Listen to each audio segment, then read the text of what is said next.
Yang pertama, kita kena faham apa itu sikap. Kita kena tingkap apa itu tingkap. Baru kita dapat apa itu sikap. Ya betul. Sikap. Sikap pemandu kita.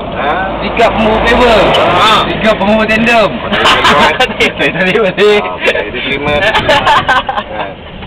Nas, masih gelak saja. Sikap yang ketiga.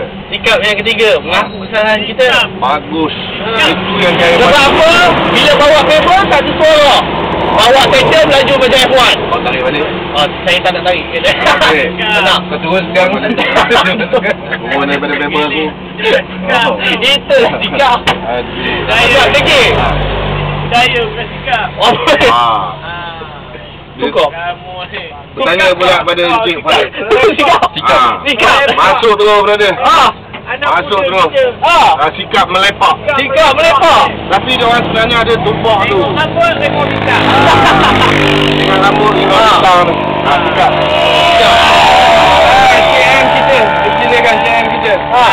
Sikap. Tajuk bersama kita hari ni. Inilah salah satu sikap. Cuba membuat kotor dengan time mesin. Sikap tu. Sikap. Sikap. Membuat kotor. Itu sikap tu. Aduh, bahaya. Tapi aku nak dengar yang keempat. Yang keempat, siakap. Yang keempat, makan ikan siakap. Asal dah banyak sangat cerita hari ni. Cerita ikan siakap. Alamak, hakim kita. Aduh. Hakim jangan. Aku siakap. Aduh. Cik Mat kita.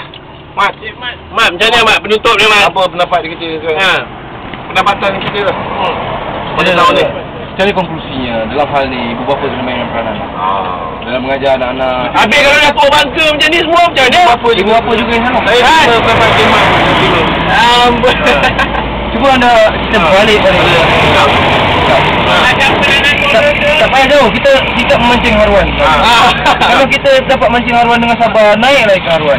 Kalau kita masih tak sabar, tarik. Habis bukan salah joran. Joran tak kena. Maka terputuslah tali ikan tu. Saya terima cakap. Secara tuntasnya saya gulung majlis ini dengan wabillahi taufiq wal hidayah. Assalamualaikum warahmatullahi wabarakatuh.